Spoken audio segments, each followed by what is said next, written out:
झांसी जिले में किसान मोर्चे की जिम्मेदारी मिलने पर पहली बार मेरा आगमन हुआ और आज ये परिचय बैठक है, परिचय की बैठक है जिले की टीम के साथ। और मेरे साथ में बैठे हमारे बड़े भाई सैनी जी, हमारे प्रदेश के महामंत्री सुनील भट्ट जी, हमारे जी डॉक्टर सोराण जी, भूला जी, मोदन साहब, भूला जी। आज ये हमारा पहला आगमन है किसान मोर्चे के सभी कार्यकर्ताओं से मिले। आपको कोई सवाल हो तो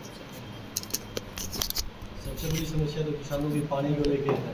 बस्ती का एरिया जाओगे तो जलमग्न अब तो उसके लिए क्या सोचना है? हाँ, तो भौगोलिक दृष्टि से कहीं कहीं पानी बहुत ज़्यादा सेम की स्थिति बन जाती है, कहीं कहीं सूखा भी है। तो उस पर सरकार काम करेगी। जहाँ पानी नहीं पहुँच पा रहा है वहाँ पानी पहुँचाने का काम करेगी सरकार। जहाँ सेम की स्थिति है, जहाँ जल भराव है, वहाँ से पुष्टि के माध्यम से पानी को निकालने का प्रयास। सर काफ़ी सारी फसलें जो है पिछली साल भी जो है पानी की वजह से खराब हो गई थी, उनका मुआवजा अभी तक नहीं है। मुआवजा तो भारतीय जनता पार्टी की सरकार शुरू से दे रही है। हो सकता है कोई टेक्निकल फॉल्ट हो कोई और बात को पता नहीं होगी, लेकिन किसानों का मुआवजा की अगर बात करें तो कांग्रेस के समय को याद करके देखें, 2014 से पहले 1-1 रुपये का मुआवजा मिला है।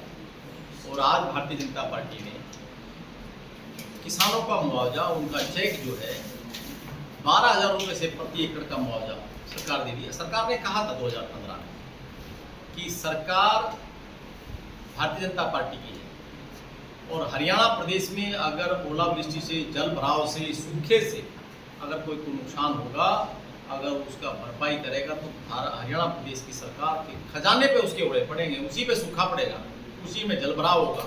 नुकसान जो है वो हरियाणा सरकार का होगा, किसान का सरकार नहीं होने। सर अभी एक मुद्दा चला हुआ है चीनी को लेकर। किसानों का गन्ना खरीदने के बाद है ना वो चीनी की रेट, किसानों का गन्ना उस रेट में नहीं खरीदा गया जिस हिसाब से चीनी के भाव बढ़ गए। चीनी के भाव को रोकने का भी सरकार प्रयास में लगी है, सरकार करेगी। लेकिन किसानों का गन्ना तो उस रेट में नहीं। लेकिन आप किसानों की गन्ने की अगर जब बात करते हैं तो 12 वर्ष से सरकार में फिर दोबारा से ये कहता हूँ, हर वर्ष अगर गन्ने का रेट बढ़ा है तो भारतीय जनता पार्टी की सरकार में बढ़ा है। हमेशा किसानों के हित के लिए मोदी जी ने, हमारे प्रदेश के मुख्यमंत्री नायब श्री सैनी जी ने किया है।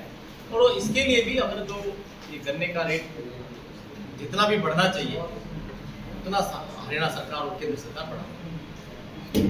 सर आपको नई जिम्मेवारी दी गई है, पूरे हरियाणा के जो किसान हैं वो आपके ऊपर टकटकी लगा के देख रहे हैं, तो आप किसानों के लिए क्या क्या नई योजना या उनके लिए हेल्प के लिए क्या करें? देखिए, आज की स्थिति ये है कि किसान मोर्चा और हरियाणा प्रदेश की सरकार और केंद्र सरकार, किसान मोर्चा का एक एक कार्यकर्ता केंद्र सरकार की जितनी भी योजनाएं आएंगी और प्रदेश सरकार की जो योजनाएं हैं, केंद्र सरकार की जो योजनाएं हैं, उन सारी योजनाओं को एक एक किसान तक लाभ पहुंचाने का काम किसान मोर्चा का कार्यकर्ता किसान तक पहुंचवाएगा।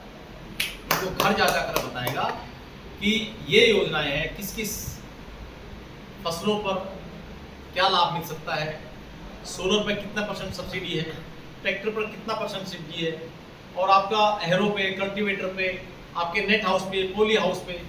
ये सरकार किसानों के बीच में ये सरकार की सारी योजनाएं पहुंचाने का काम किसान मोर्चा करेगा। सर पहली बार जो चीनी के रेट बढ़े हैं, क्या पूरे हरियाणा के किसान हैं उनको आप ईख या गन्ने की जो खेती करने की सलाह देंगे? क्या उनको ज़्यादा बेनिफिट हो पाएगा? नहीं, देखिए क्या है कि फसल तो किसान जो अपनी मर्जी से बोता है बोता ही है, क्योंकि भौगोलिक दृष्टि से अलग अलग जगह, अलग अलग क्षेत्र में अलग अलग तरह की फसल होती है। अब अगर हम महेंद्रगढ़ जाएंगे तो महेंद्रगढ़ में गन्ना भी हो सकता है, लेकिन अगर हम ऐसी फसल जहाँ पानी इसको कम चाहिए होती है, हम अपने जींद बेल्ट में, कैथल में जहाँ पानी की ज़्यादा मात्रा है, तो वो फसल का सबका अलग अलग है। जो गन्ना जहाँ बोता है वो गन्ना ही बोया जाएगा। जहाँ जीरी बोती है, जीरी के लिए सरकार ने कहा है कि कम से कम जीरी बोनी चाहिए। आपने सर किसानों की बात की, जो फसल बीमा जो योजना है जो किसानों के हित के लिए थी कि अगर प्राकृतिक आपदा या किसी भी तरह फसल अगर खराब हो जाए उसकी फिर उनको जो है वो मुआवजा मिलता है। लेकिन पिछले जो कुछ अगर सालों का अगर हम आंकड़ा देखें तो ये साल दर साल जो है घटता जा रहा है कि किसानों का इस योजना के बाद तो मुआवजे में थोड़ी बहुत कोई दिक्कत नहीं आई होगी तो हम प्रदेश से बात करते हैं। 22 रुपये तक सर मुआवजा मिला है किसानों को। नहीं, 22 रुपए कभी हो ही नहीं सकता किसी हालत में। मैं 4 रुपए भी आया था, मतलब कांग्रेस के राज में, लेकिन आप आपके कांग्रेस राज की में नहीं बात होता है सर। नहीं, नहीं। आपके राज्य में काफी जगह ऐसा हुआ आप मुझे, मैं एक बात को ठोक के कह सकता हूँ, जी। आपने जो चेक का अमाउंट बताया वो कांग्रेस के याद रहे आपके 12 वर्ष पहले के। आज कोई भी छोटा किसी के 1 करोड़ में 500 से चेक, अब आप सोच के देखिए कि 500 का अमाउंट तो बोल दिया सर इन्होंने। 500 का अमाउंट में आप क्या 500 मानते का हैं? अमाउंट, मान लो जमीन की मात्रा आपके साथी हैं सर, इन्होंने 500 का अमाउंट का है ना। मान लो मेरे 10 एकड़, मेरे 10 एकड़ का मौजा जाएगा, आपको आधा एकड़ है तो आपको आधा एकड़ का मिलेगा। जिसके 1 कनाल जमीन 2 कनाल जमीन बोला तो 2 कनाल का मिलेगा, स्वाभाविक है। जिसका जितना नुकसान उतनी भरपाई सरकार कर रही है। लेकिन जमीन किसी के पास ज्यादा है, हम 4 भाई हैं, मेरे पास 20 एकड़ जमीन है, तो मुझे 20 का मुआवजा मिलेगा। आपके पास 1 कनाल तो 1 कनाल का मुआवजा। सर अगर आप अगर 1 कनाल की भी अगर बात करें तो 500 रुपए कहीं भी नहीं दिखता सर। नहीं ऐसा नहीं है, हमारी सरकार में नहीं है सर। भाई साहब अभी इसमें तो आप ही कहते हैं कि 500 रुपए हमारी सरकार में 12,000 रुपए हुआ, सबसे पहले 3,000 से 12,000। लेकिन फिर भी चल इसके बावजूद भी सर की जो बीमा के प्रति जो सर किसानों का एक जो रुझान है वो डाउन होना, वो कहीं ना कहीं सरकार का कोई नुकसान के लिए अच्छी बात कि किसानी के प्रति हमारा किसान का मोह कम हुआ है, ऐसा कह रहे हैं आप? जी। देखिए मैं एक बात और कहना चाहता हूँ, आप सब लोग मोदी जी को 15 अगस्त को सुना होगा। खेती का स्वरूप हमें चेंज करना पड़ेगा। किसानों को हम सब, ये किसान मोर्चे की जिम्मेदारी भी बनती है कि किसान किस तरह से जैविक खेती की तरफ बढ़े, ऑर्गेनिक खेती की तरफ बढ़े, पेस्टिसाइड से बचे। ये चिंता हमें भी करनी है। आप बताइए कि ऑर्गेनिक फसल आप खरीदते हैं, आप गेहूं खरीदते हैं ऑर्गेनिक, तो उसका रेट क्या है? मैं आपसे सवाल करता 9,000 रुपए क्विंटल हूं। और वैसा नॉर्मल गेहूं का क्या है? 2200-2500 रुपए। आप बताइए कि आपने 3.5 गुना रेट बता दिया मुझे। खेत तो वही है, खेत वही है, किसान वही है, लेकिन उसकी कीमत बढ़ी। हम सब लोगों को खेती में कैसे खेती से हम अपनी फसल का अच्छा रेट ले सकें, ये किसान ने तय करना है। अब आपके मुंह से पत्रकार जी सुना है मैंने कि इसका 2.5, 3.5, 4 गुना रेट है, तो क्यों नहीं हम 100 रुपए की चीज को 400 में जब बिक सकती है और तरीका वही है, तो हमें जैविक खेती की तरफ जाना चाहिए, ऑर्गेनिक खेती की तरफ जाना चाहिए, पेस्टिसाइड से बचना चाहिए। मैं इसीलिए भी कि भाई स्वास्थ्य के लिए भी कहीं ना कहीं दिक्कतें हैं, तो हम सब लोगों को धीरे धीरे इस चीज़ पे काम करना चाहिए। 1 एकड़ की फसल अगर मान लो आपकी 50,000 की बिकती है, तो आपके मुताबिक तो 90,000 की वैसे बिकती है, मिनिमम 90 को 1.5 लाख की 2 लाख की बढ़ती है। तो इन चीज़ों पे जब हमें समझ में आ रही है कि इस तरह से हमारी फसल की कीमत बढ़ सकती है, फसल की कीमत और फसल की वैल्यू बढ़ सकती है और फसल की डिमांड बढ़ सकती है, तो हमें उस पर जानना चाहिए। काफ़ी सारी योजनाएं सिर्फ कागजों में ना वो रह जाती है, किसानों के पास पहुंच नहीं पाती, उसके लिए आप क्या करेंगे? बिल्कुल, आपने बहुत अच्छा सवाल पूछा मेरे भाई ने कि वास्तव में अगर किसान को केंद्र सरकार ने कोई योजनाएं किसानों के लिए भेजी, हो सकता है किसान वहां तक नहीं पहुंच पाए। प्रदेश सरकार ने जो योजनाएं बनाई हैं किसान के लिए लाभ के लिए, वो नीचे तक, गांव का किसान सुबह उठ के अपना खेत में जाता है, रात को आता है, आगे सोता खाता पीता सो जाता है। लेकिन किसान मोर्चा का कार्यकर्ता की जिम्मेदारी है एक एक किसान तक सरकार की सभी योजनाओं को उनके दरवाजे पर, उनके घर पर बैठ के बात करने की जिम्मेदारी किसान को। आज कांग्रेस के द्वारा सर अमित शाह जी का भी पुतला जो दहन किया गया है कि जो युवाओं की जो नीट के पेपर के जो लीक के लिए जो जंतर मंतर पर प्रदर्शन हुआ था, उनमें जो है वो अभी तक भी उनकी सुनवाई नहीं हुई, इसलिए अभी अभी जो है अमित शाह जी का उन्होंने पुतला दहन किया। देखिए, मैं आपको, क्या नाम है आपका? मुकेश भाई, मैं सभी पत्रकारों से बात कर रहा हूँ। जब आपने सवाल पूछा तो मैं मुकेश साहब का नाम लिया। जी। पेपर, नीट पेपर का लीक हुआ, नीट का पेपर लीक हुआ, जंतर मंतर पे गए, कौन कौन गए आप नाम बताइए, थोड़ा सा लंबे समय हो जाए बताइए आप।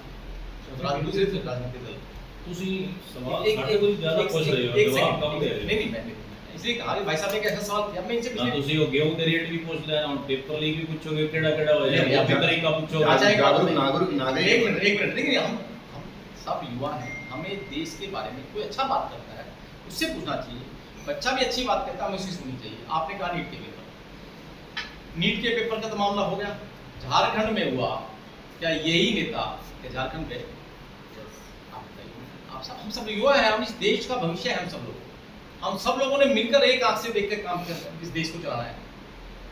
आप बताइए, झारखंड में लाठीचार्ज हुआ कि ये नेता बोले, ट्वीट किया, फेसबुक पे डाला, इंस्टाग्राम पे डाला, क्या ये वहां गए? क्या ये बात कांग्रेस की नेताओं से भी आपको ठोकर पूछनी चाहिए कि जंतर मंतर पे पेपर लीक हुआ, वो भी हमारे स्टूडेंट थे, और झारखंड में हुआ, पंजाब में हुआ, चाहे केरला में हुआ, आप वहां गए क्या? आप आरजेडी का नेता पटना से आके जंतर मंतर आ सकता है, लखनऊ से अखिलेश आ सकता है, भगवंत मान दिल्ली आ सकता है, लेकिन ये झारखंड क्यों नहीं जाए?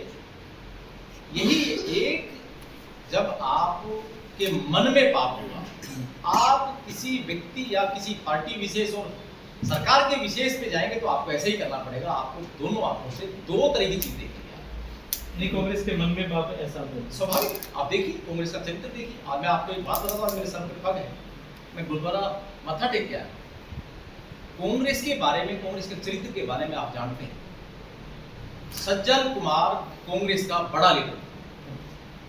सज्जन कुमार सजाए याफ्ता था, 1984 का दंगे का सजाए याफ्ता था।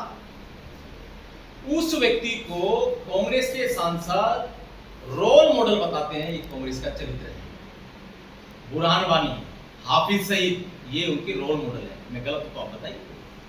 कांग्रेस का चरित्र आज से नहीं, जब से भारत आजाद हुआ है कांग्रेस के चरित्र तब से देश देखता रहा है। ऐसा नहीं है कि जो उनके मन में खोट है। मित्रों, मैं तो इस बात को भी गर्व से कहता हूँ कि हम सब लोग भारतीय जनता पार्टी के कार्यकर्ता हैं। इसीलिए हम कहते हैं कि देश से प्रेम करें। भारतीय जनता पार्टी से वही लोग जुड़े जो राष्ट्र को प्रेम करते हैं। मैं अन्यथा मत कहना। मैंने इसलिए आपको कहा है कि ये जितने भी सेपरेटिस्ट थे, अलगाववादी लोग थे, आपको सबको नाम पत्रकारों भाइयों को पता है, अलगाववादियों की कंधे भी दिए हैं कांग्रेस ने, दिए हैं कि नहीं दिए बताइए आप। और जब सैनिक शहीद होता है, सैनिक पे पर्सन चिन्ह उठाती तो कांग्रेस उठाती है, आम आदमी पार्टी का केजरीवाल उठाते हैं। अखिलेश यादव पूछता है कि सर्जिकल स्ट्राइक हुई थी कि नहीं हुई थी। अखिलेश यादव कहता है, केजरीवाल कहता है, उनसे पूछे कि हमारे देश की सैनिकों पर पर्सन चिन्ह लगाएंगे क्या? और आज कांग्रेस के सांसद ने ये कहा है कि मेरे रोल मॉडल सज्जन कुमार है, तो क्या कांग्रेस ने उनसे जवाब मांगा? क्योंकि वो सारी स्क्रिप्ट जो लिखी हुई है वो कांग्रेस की लिखी हुई है। वो सारे नेता कांग्रेस के यही बोलते हैं जो कांग्रेस का ध्येय। अध्यक्ष जी, खास तौर पे आप किसान मोर्चा के प्रदेश अध्यक्ष हैं, और खास तौर पे जो किसान वर्ग है वो बीजेपी से संतुष्ट नजर नहीं आता।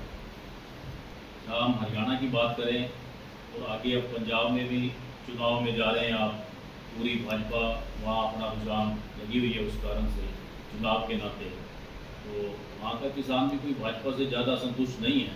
तो इस विषय को लेके आप क्या कहना चाहेंगे? देखिए, किसानों की आय बढ़े तो किसानों का खर्चा कम, इस पर सरकार काम कर रही है। अभी जो भाई साहब ने सवाल किया था उसी सवाल से रिलेटेड है। हमें खेती का धीरे धीरे करके पूरे देश के किसानों को स्वरूप चेंज करना पड़ेगा। कि हमें बहुत सारे सुनिए, सैनी साहब जानते हैं, किसान भाजपा से संतुष्ट क्यों नहीं है? मैं ये कह रहा हूं। एक्चुअली क्या है कि सरकार ही, तो मैं आपको बता रहा हूँ कि 3 बार हमारी सरकार बनी। 2014 में किसानों ने सरकार बनाई, जवानों ने बनाई, युवाओं ने बनाई, बुजुर्गों ने बनाई। कोई एक तरफा किसान, इस देश का 90% व्यक्ति किसान। मैं गलत हूँ बताऊँ? पूरे देश का अगर आप समीकरण लगाएंगे तो 90% लोग किसानी खेती का काम करते हैं। और किसान कोई हम तो 10% से बने हैं। किसानों ने भारतीय जनता पार्टी को वोट देकर, तो आप प्रदेश अध्यक्ष बने किसान मोर्चा के, तो आपका क्या आगे कुछ ऐसा कुछ आपने बनाया है, कुछ नीतियाँ या जिससे किसान वर्ग पार्टी के साथ जुड़े? नहीं, मैं इसी काम के लिए, मैंने पहले भी आपको बताया कि किसानों का काम, किसानों का जो काम है और सरकार की जो योजना है, प्रदेश सरकार की, केंद्र सरकार की जो योजनाएं हैं, उनको एक एक किसान के घर तक पहुंचाने का काम किसान मोर्चा का, गांव का कार्यकर्ता, मंडल का कार्यकर्ता, जिले का कार्यकर्ता, प्रदेश का कार्यकर्ता, वो एक एक किसान तक पहुंचाने का काम करेंगे। यही काम किसान मोर्चा। आपका कहना है कि जैसे कि बीजेपी पार्टी है जो किसानों को आगे बढ़ाने लग रही है, लेकिन वही किसान जो है जब बुआरी की बात आती है, यानी बीजने की बात आती है, तो लंबी लंबबी लाइनों में खाद के लिए, बीज के लिए खड़े होते हैं। अब मैं आपको एक दूसरी तरह से बता रहा हूँ कि पहले किसानों की बात करेंगे तो किसान को अपनी बुआई के लिए, जुताई के लिए, खाद के लिए और बीज के लिए पैसे वाले लोगों से मांगने पड़ते। आप इस बात को ठोक कर, हम सब लोग भी कहते हैं, आपको भी बोलना चाहिए, आपको कहना भी चाहिए, आपको सुनाना भी चाहिए जनता किसान सम्मान निधि देने का काम बीजेपी सरकार ने 6 वर्ष प्रति एकड़ के हिसाब से 6,000 रुपया प्रति वर्ष 1 एकड़ पर सरकार को सम्मान निधि, किसान सम्मान निधि के नाम से आप किसान को सम्मान कर रही है। पहली बात तो ये 6,000 रुपये आप खेती के अंदर तो बीज खरीदना तो किसान के पास पहले अकाउंट में पैसा है, कोई सरकारी अधिकारी नहीं देगा, अकाउंट से अकाउंट में है। आज किसानों के पास 6,000 रुपये किसान सम्मान निधि के नाम पे मिल रहा है और किसानों के लिए बीज की कोई दिक्कत है उस पर भी सरकार काम कर रही है। खाद की भी होगी तो खाद की अभी हम जिलाधीश भी बैठे हैं, किसान मोर्चे के जिलाधीश भी बैठे हैं। हम सब किसान मोर्चे के कार्यकर्ता इस बात की चिंता करेंगे अपने ग्राम क्षेत्र पर कि सबको खाद टाइम पे मिले, बीज टाइम पे मिले, जहाँ पानी नहीं पहुँच रहा वह पानी भी पहुँचे और जहाँ पानी भरा हुआ है जल भराव की स्थिति है वहाँ से पानी निकालने का भी काम किसान मोर्चा इस बात की चिंता करेगा। अध्यक्ष जी, आपके द्वारा एक जब गेहूं में पोल का टाइम आएगा उस टाइम यूरिया की कमी नहीं होगी, बिजाई के टाइम पे डीपी की कमी नहीं तो होगी। स्वाभाविक हमेशा काम अध्यक्ष जी, आपने जैसे कि एक जो किसान आईडी जारी की है तो उसका आखिर उद्देश्य क्या है? उस किसान आईडी के बारे में थोड़ा बताओ। किसान आईडी के लिए अपना जो फसल है वे हमने क्या फसल बोई, अपनी सारी अभी फसल देखते ही तो हैं। हमने क्या बोया, क्या बीज, सब चीजें पहले क्या होता था मैं आपको सबके लिए जलपान की व्यवस्था है।